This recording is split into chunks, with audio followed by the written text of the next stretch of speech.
Merci. Comme on vient de me présenter, je suis Monseigneur Sébastien Joseph Muyengo, comme j'aime le dire, par la grâce de Dieu et la volonté du Saint-Siège, évêque du diocèse d'Uvira. Diocèse comprenant entre autres la commune rurale de Minembwe, étendue sur les 3 zones pastorales et territoires administratifs de Fizi, Mwenga et Uvira, dans la province du Sud Kivu. Nous venons d'apprendre la nouvelle de l'installation officielle des autorités administratives de la commune, de la dite commune, le 28 septembre 2020. Nous regrettons que cet acte, loin d'être de nature à faciliter la véritable paix dans les hauts plateaux, suscite au contraire beaucoup d'animosité dans l'étendue du diocèse et de la région, et même de la province et du pays, à cause notamment du traitement spécial réservé à la dite commune par rapport aux autres disséminés dans la région, à savoir Sange, Luvungi et Kiliba dans le territoire d'Uvira, Fizi, Misisi, Lulimba et Suima dans le territoire de Fizi et Kamanyola dans le territoire de Walungu. Et nous constatons que le territoire de Mwenga n'en a aucune. Alors que la plupart des communes rurales sont érigées au sein d'un territoire, la nouvelle commune de Minembwe s'étend sur les 3 territoires administratifs et zones pastorales, en intégrant une bonne partie de la réserve naturelle du Tombwe, à cheval sur Fizi et Mwenga, et une bonne partie de la chefferie de Bavira vers Bijombo, Kagogo, Kishembwe, etc. Sans oublier de signaler que la République compte 250 communes rurales, parmi lesquelles, à notre connaissance, seule celle de Minembwe pose problème. Dieu seul sait pourquoi.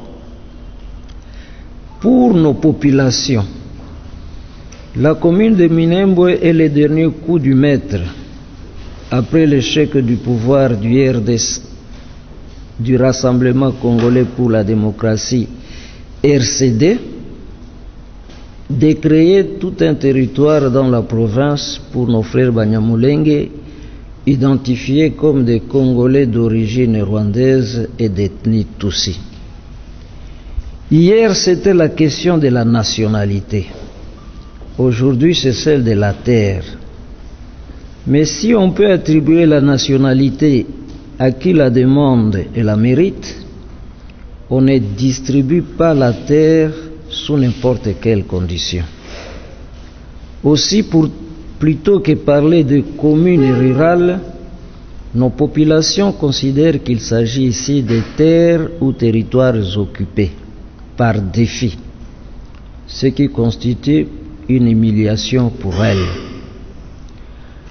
En ce jour où nous célébrons, je note que mon texte est du 1er octobre, en ce jour où nous célébrons le 10e anniversaire du rapport Meping sur les massacres perpétrés dans notre pays et dont les auteurs n'ont jamais été poursuivis, on se souvient dans la région de tous les sangs versés sur notre sol à cause de problèmes liés à la terre. Les massacres d'un prêtre, des séminaristes, religieuses et laïcs à Kasika, les femmes enterrées vivantes à Mwenga, les massacres de Makobola, Katogota, Kavumu et j'en passe. L'on comprend en même temps l'agenda caché derrière toute cette cérémonie organisée à l'occasion de l'installation des administrateurs de la commune de Minembwe.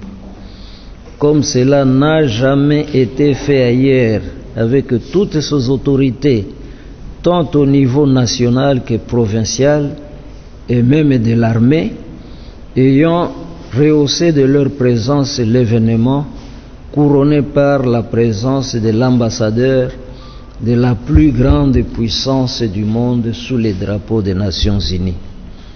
Ce qui donne raison à ceux qui parlent du complot international contre notre pays. Avec nos populations, nous nous posons dès lors ces questions. Il y en a 5. Que dit le président de la République, M. Félix-Antoine Tshisekedi, à ce sujet? Va-t-il continuer à affirmer qu'il n'y est pour rien dans cette situation parce qu'elle date d'avant son arrivée au pouvoir?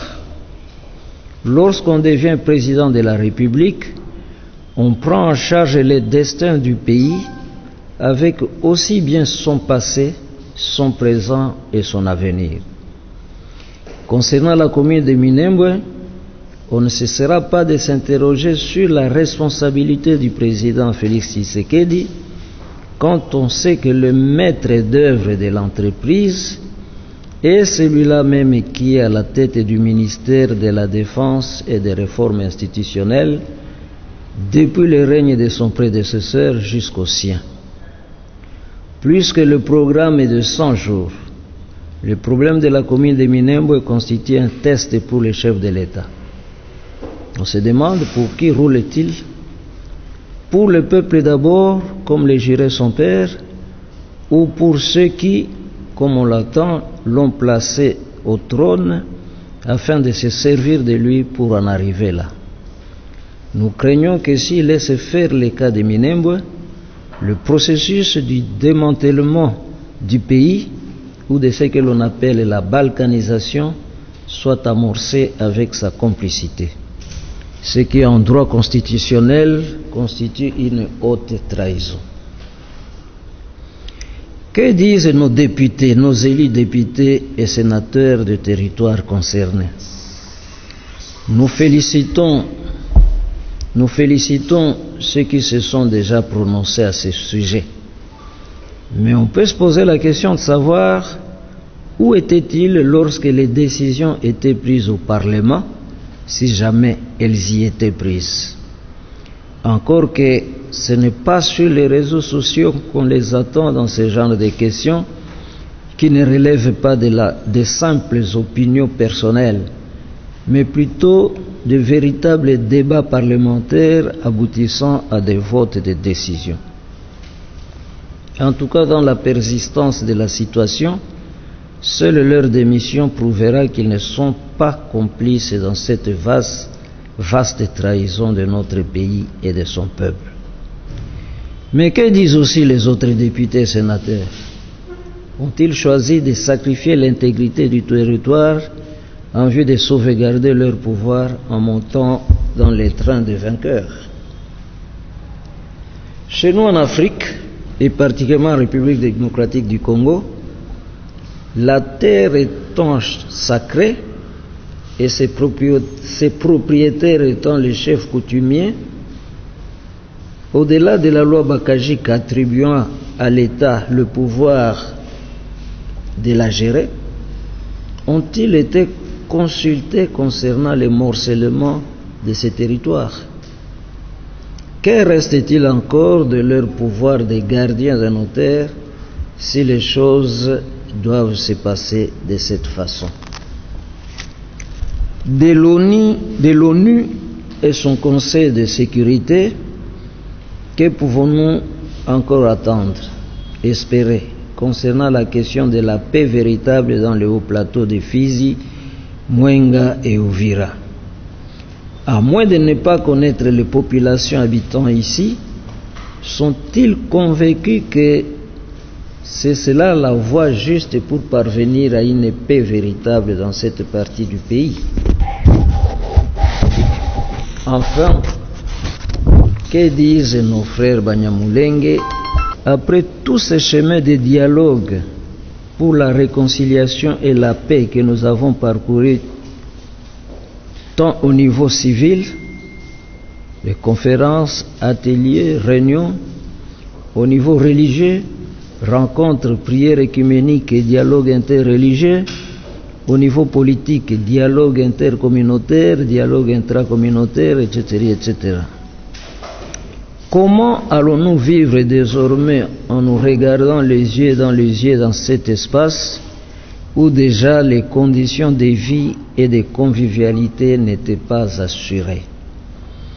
Dans sa dernière encyclique intitulée Fratelli Tutti, tous frères, le pape François nous appelle à la fraternité, à l'amitié sociale qui passe par l'accueil des uns des autres, qui évite l'exclusion des autres. Nous pouvons vivre dans la paix les uns aux côtés des autres dans ces grands et beaux pays que Dieu nous a donnés, sans nécessairement marquer chacun son territoire. Ayant choisi dans notre diocèse comme thème pastoral de cette année 2020-2021, je vous laisse la paix, je vous donne ma paix, Jean 14, 27, nous en appelons à la responsabilité des uns des autres quant à ce qui peut surgir comme troubles, violences, voire guerre dans la région.